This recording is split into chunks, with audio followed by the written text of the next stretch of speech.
வணக்கம் நண்பர்களே. எனது பெயர் ஆ. சொர்ணராஜ், பிரிவு அலுவலர் ஓய்வு, தலைமைச் செயலகம். சைபர் கிரைம் மோசடி பற்றி அப்பப்போ தகவல்கள் வந்துக்கிட்டே இருக்கு. இப்போ சமீபத்தில் ஒரு புதுவிதமான சைபர் கிரைம் மோசடி பற்றி தகவல்கள் வந்துக்கிட்டு இருக்கு. அதுவும் குறிப்பாக தமிழ்நாடு கவர்மெண்ட் சர்வீஸ்லேருந்து ரிட்டையர் ஆகிட்ட பென்ஷனர்ஸை குறி வச்சு அந்த சைபர் கிரைம் மோசடி நடக்கிறதா தகவல்கள் வந்துக்கிட்டு இருக்கு. அது என்ன, அதை எப்படி தடுக்கிறது அப்படிங்கிறத பற்றி தான் அந்த வீடியோவில் நம்ம பார்க்க போகிறோம். தமிழ்நாடு கவர்மெண்ட் சர்வீஸை பொறுத்த வரைக்கும் கவர்மெண்ட் சர்வீஸ்லேருந்து ரிட்டையர் ஆன ஒரு பென்ஷனருக்கு மாதம் பென்ஷன் அமௌண்ட் வந்து அவருடைய பேங்க் அக்கௌண்ட்டில் கிரெடிட் ஆகும். இந்த பென்ஷனை யார் கொடுக்குறாங்க அப்படின்னா ட்ரெஷரிஸ் டிபார்ட்மெண்ட்லேருந்து தான் அந்த பென்ஷனருக்கு மாதம் அனுப்பிச்சி வைப்பாங்க.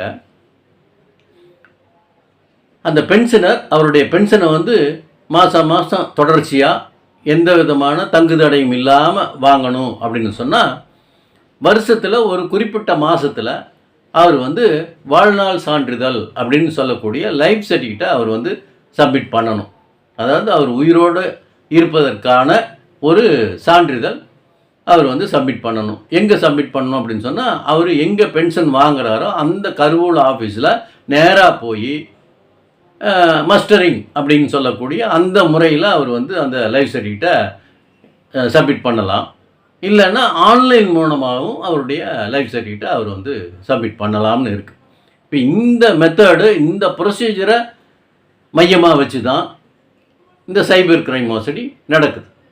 எப்படின்னு சொன்னால் ஒரு பென்ஷனருக்கு ஒரு ஃபோன் கால் வரும். ட்ரெஷரிஸ் டிபார்ட்மெண்ட்லேருந்து பேசுகிறோம் அப்படின்னு சொல்லி அந்த ஃபோன் கால் வரும்.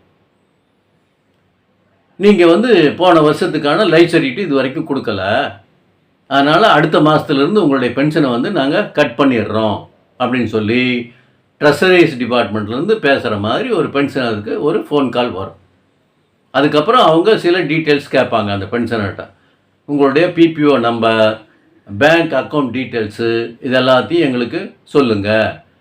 சொன்னீங்கன்னா உங்களுக்கு ஒரு ஓடிபி வரும். அந்த ஓடிபி சொன்னீங்கன்னா உங்களுடைய லைஃப் சர்டிஃபிகேட்டை நாங்கள் அப்டேட் பண்ணிக்குவோம். நீங்கள் நேரில் வந்து சர்டிஃபிகேட் கொடுக்கணும்னு அவசியம் இல்லை அப்படின்னு சொல்லி ட்ரெஷரிஸ் டிபார்ட்மெண்ட்லேருந்து பேசுகிறதாக ஒரு ஃபோன் கால் அவருக்கு வரும். அல்லது மெசேஜ் மூலமாகவும் இந்த மாதிரி டீட்டெயில்ஸு அவருக்கு வரும். இப்போ நம்மளுடைய பென்ஷனை நிறுத்துகிறாங்க அப்படின்னு சொன்னாலே அடுத்த கட்டம் என்ன பண்ணணும்னு நம்மளுக்கு தோணாது. நம்மளுக்கு ஒரு படபடப்பு வந்துடும், ஒரு பதட்டம் வந்துடும். அப்போ உடனே என்ன பண்ணுவோம், அவங்க கேட்குற டீட்டெயில்ஸை நம்ம அறியாமையே கொடுக்க ஆரம்பிச்சிருவோம். நம்மளுடைய பிபிஓ நம்பரு, பேங்க் டீட்டெயில்ஸு எல்லாத்தையுமே அவங்களுக்கு கொடுத்துருவோம். கொடுத்ததுக்கப்புறம் அடுத்த நிமிஷமே நம்மளுடைய ஃபோனுக்கு ஒரு ஓடிபி வரும். அந்த ஓடிபியை கேட்பாங்க. அந்த ஓடிபியும் அந்த பென்ஷனை சொல்லிடுவார். சொன்ன அடுத்த 10 நிமிஷத்துக்குள்ளே அவருடைய பேங்க் அக்கௌண்ட்லேருந்து அத்தனை பணமும் போயிடும். அடுத்த 5வது நிமிஷத்தில் அவருடைய ஃபோனுக்கு கன்சர்ன் பேங்க்லேருந்து ஒரு மெசேஜ் வரும். உங்களுடைய பேங்க் அக்கௌண்ட்லேருந்து இவ்வளோ அமௌண்ட் வந்து டெபிட் ஆகிடுச்சு அப்படின்னு அவருக்கு தகவல் வரும். அதுக்கப்புறம் தான் அவருக்கு வந்து இந்த மோசடி பற்றி தெரிய வரும். அப்போ நம்மளுடைய சம்பந்தம் இல்லாமல், நம்மளுடைய நாலேஜ் இல்லாமல் நம்மளுடைய ஃபோனுக்கு எந்த விதமான ஓடிபி வந்தாலும் அதை யாருக்கும் நம்ம ஷேர் பண்ண வேண்டிய அவசியம் கிடையாது. ஷேர் பண்ணவும் கூடாது. நம்மளுடைய ஃபோனில் இருந்தோ அல்லது நம்மளுடைய மெயிலில் இருந்தோ ஏதோ ஒரு அப்ளிகேஷனை நம்ம அப்லோட் பண்ணுறோம் அல்லது ஏதோ ஒரு மேட்டரை நம்ம வந்து டவுன்லோட் பண்ணுறோம். அப்போ நம்ம ஃபோனுக்கு ஏதோ ஒரு ஓடிபி வருது அப்படின்னு சொன்னால் அது நம்மளுடைய நாலேஜோடு வரக்கூடிய அந்த ஓடிபி. அதை பயன்படுத்தி நம்ம வந்து நம்மளுடைய ப்ராசஸை ப்ரொசீட் பண்ணிக்கலாம்.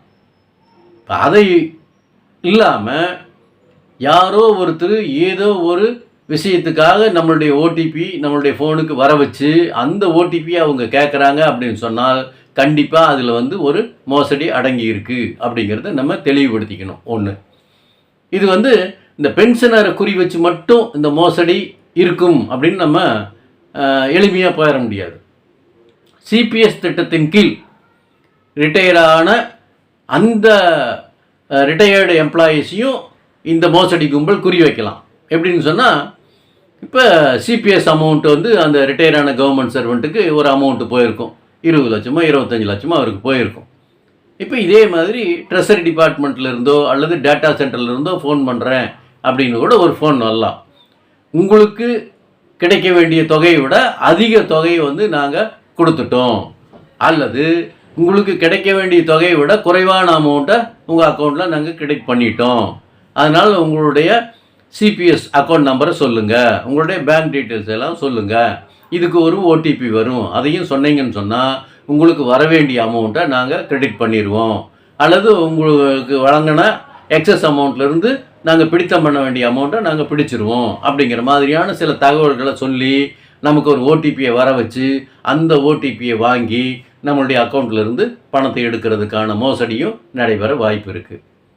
அடுத்ததாக சர்வீஸில் இருக்கக்கூடிய எம்ப்ளாயீஸுக்கும் இதே மாதிரியான ஒரு மோசடியை நிகழ்த்துறதுக்கு அவங்க தயாராக இருப்பாங்க. எப்படின்னு சொன்னால், ஒரு எஜுகேஷன் லோன் வாங்கியிருப்போம், அல்லது மேரேஜ் அட்வான்ஸ் வாங்கியிருப்போம், அல்லது ஹெச்பிஏ வாங்கியிருப்போம். அப்போ நம்ம அக்கௌண்ட்டில் வந்து ஒரு பெரிய தொகை விழுகும்போது அதை இந்த கும்பல் வந்து வாட்ச் பண்ணுவாங்க. வாட்ச் பண்ணிவிட்டு இது வேறு ஒருத்தருக்கு போக வேண்டிய தொகை வந்து உங்கள் அக்கௌண்ட்டில் கிரெடிட் ஆகிடுச்சு, அதனால் அதை வந்து இன்னொருத்தருடைய அக்கௌண்ட்டுக்கு மாற்ற வேண்டியிருக்கு, அதனால் உங்களுடைய ஃபோன் நம்பருக்கு ஒரு ஓடிபி வரும், உங்களுடைய பேங்க் டீட்டெயில்ஸோட அந்த ஓடிபியும் சொல்லுங்கள் அப்படின்னு கேட்குறதுக்கும் வாய்ப்புகள் இருக்குது. அதனால் அந்த ஓடிபி அப்படிங்கிற ஒரு சங்கேத பாஷையை நம்ம வந்து சாதாரணமாக எடுத்துக்கொள்ளக்கூடாது. நம்ம ஒரு விஷயத்தை வந்து அப்லோட் பண்ணும்போதோ அல்லது டவுன்லோட் பண்ணும்போதோ நம்ம ஃபோனுக்கு ஒரு ஓடிபி வருதுன்னு சொன்னால் அது நம்மளுடைய நாலேஜோடு நடக்கக்கூடிய ஒரு விஷயம். அந்த ஓடிபியை நம்ம யார்கிட்டையும் சொல்லணும்னு அவசியம் இல்லை. அந்த ஓடிபியை பயன்படுத்தி நம்ம என்ன பண்ணணுமோ அதை மட்டும்தான் பண்ணணும். அது இல்லாமல் வேறு யாராவது ஒருத்தர் ஒரு பர்பஸுக்காக நம்மளுடைய ஓடிபி கேட்குறாங்கன்னு சொன்னால் அதில் நம்ம வந்து ரொம்ப கவனமாக இருக்கணும். இதை தெரிஞ்சுக்கணும் அப்படிங்கிறதுக்காக தான் இந்த வீடியோ. நன்றி, வணக்கம்.